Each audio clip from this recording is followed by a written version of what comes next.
Yeah, but it's all about the white D pawn. If he keeps the central pawn alive, he might win. So it's another day at the Chessable Masters, another freak out from the commentators, but this is a hilarious self-checkmate. Now I've got to play this clip one more time. Listen to the end. I think it's James Canty makes some weird noise.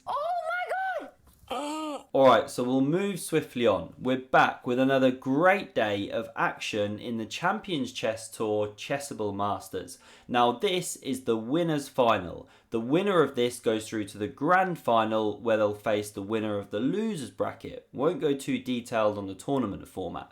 We've got Fabi here with white, playing against Hikaru with black. Now Hikaru, he's chasing the match because Fabi already won one, they drew one, this is game 3. Now let me show you these opening moves that lead to the self-mate, it's worth the build-up, and I'll then show you the reaction of the players as well, which is just priceless. So Fabi here with the white pieces, he kicks off with pawn to e4. We get c5 on the board, Naka looking to imbalance immediately. Now knight to f3, knight to c6, the bishop comes out, the Rossolimo variation, and now this e5 move on the board. We literally saw this earlier in the day. Magnus Carlsen won a great game against Wesley So.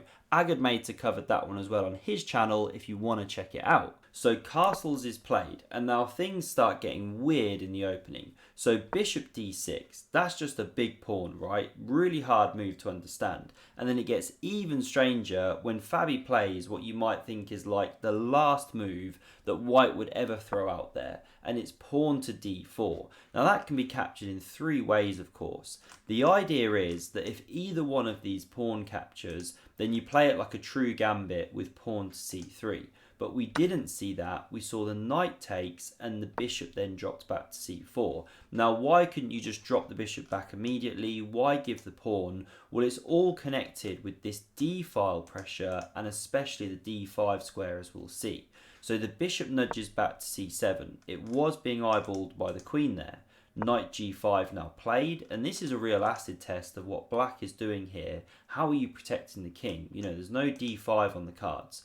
Now you can go knight e6, not played in the game. Just to briefly show you this, the top engine move is f4, and after pawn captures, you then sack a knight. This is the top move. Crazy stuff already after just 10 moves. And okay, white has compensation. The computer gives it zeros level, but clearly this is anything but a kind of level position in a normal way. Anything could happen.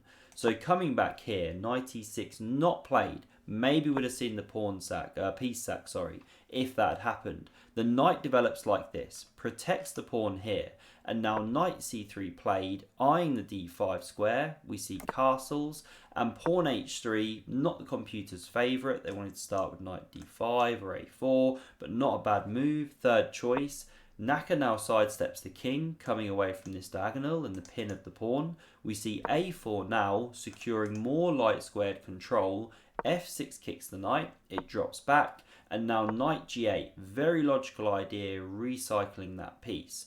Knight d5 played, and now knight e7, challenging that one. We see c3, takes here with check, the queen recaptures, and now b6, logical idea to develop the light squared bishop.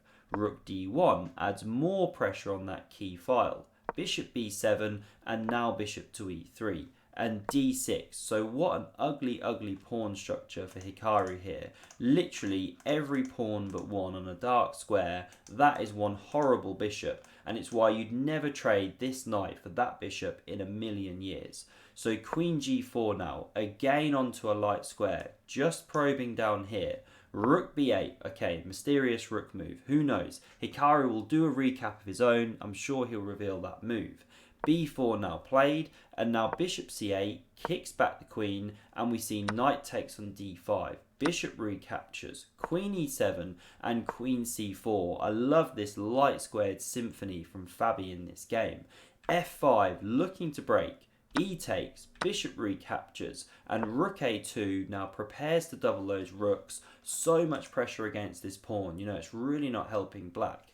So bishop c8 played, now rook a to d2, Pawn a6, possibly b5 on the card, so Fabi drops his queen back, and now a5 is played instead, and Fabi holds the tension. Great policy. He just goes rook b2 to start with, and after bishop d7, attacking that pawn, he defends it with the rook, and Hikaru brings his rook across. And both of those rook moves from the players the computer didn't love, just because it wanted to start doing stuff with the tension in the centre, but we'll keep going with the game. Queen d3, bishop e8. Now Hikaru's fed up of that centralised monster bishop. He's looking to swing round, trade it off. Queen c4, b5 now, great idea, imbalancing once again.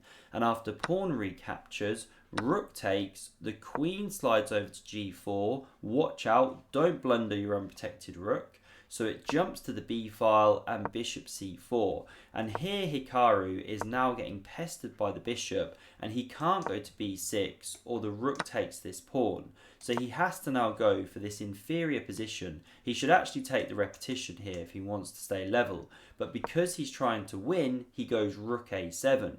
Now Fabi's got a number of good moves here. He starts with queen to e2, not the computer's favourite as you can see, but still a good move coming onto the light squares, and after a4 he now plays b5. Really nice idea, generating this passed pawn, and it can still be supported again on the light squares, and this one is weak.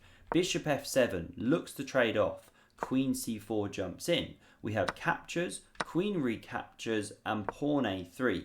The rook moves, and now Hikaru, he's in a bind. If he keeps pushing this pawn down to a2, well, the rook can drop back, come to pick it up. There's ideas of c4 in the air, really miserable position for Hikaru. So he goes for queen f8, looking to activate, but actually here, Fabi could just play the simple rook takes on a3. Now, although he also sheds the pawn on b5 in this line, this is a really dangerous invasion, because after the bishop drops, you can then go rook f7, hit the queen, and you can see that all the white pieces are flooding in. That's a horrible bishop still, and all the pressure is on black. But Fabi doesn't go for it. He plays pawn c4, also very logical, supporting his passed pawn, preparing to pick this one up soon. But now a2 comes, rook b2, and queen g8 just gives a moment to get those queens off and get some respite from the attack. We see queen captures, not the computer's favourite. It wanted queen e4 just to keep them on the board. But king takes, now this pawn gets liquidated, and Hikaru finds the only move not to be significantly worse, pawn to d5, breaking up those light squared pawns. We see captures, rook takes, also holds this pawn, but now check, and here the bishop has to drop. If the king steps up, well, we come here and we're winning the bishop due to this pin. So bishop b8 played, and now this pawn drops on c5. The rook's overloaded. If it captures, you take with check, and okay, it's a very level position heading towards a draw. So Hikaru goes king to f7. We see the bishop drop back to a3. Still the pawn can't be captured, or your bishop drops here. So Hikaru goes pawn e4. He finally opens that horrendous dark squared bishop for the first time in the game, and creates a mate threat because the bishop is taking away the king's left square. But Fabi sees it. Pawn g4. He gives the king room. And now this is where Hikaru sets up a hilarious self-mate. Wait till you see the reactions. But just before I show you that one, a quick shout out to the sponsors of this video, AIMCHESS, the #1 place to improve your chess in my opinion, because they will take your game data from Lichess, chess.com, bring it in and then produce a tailored training plan for you. And it's completely free to sign up, and there's actually a lot of features you get access to just through the free account. So definitely give it a go. And then if you do like it and want the bells and whistles, you can use code EPIC at checkout to get a great discount when you initially sign up. Now back to this game here. So g4 just played, and Hikaru, he should start with bishop to e5. but he lobs this pawn down the board, pawn to h5. This move, by the way, reminds me of Magnus Carlsen versus Vladislav Artemiev. Played yesterday, I covered it yesterday, or played 2 days ago. I'll link that one at the end if you want to check it out. Great game. But this pawn was captured, you know, not a good move by Hikaru, but he's looking to mix things up, open up the white king. However, now when he plays bishop e5, he's just blundered checkmate in 1. Of course, Fabi finds it, bang, and this is the reaction of the players. But a horrible pawn structure. Yeah, but it's all about the white d pawn. If he keeps the central pawn alive, he might win. Oh my god! You said they don't blunder checkmate in 1, and then Hikaru immediately does. You commentator's curse.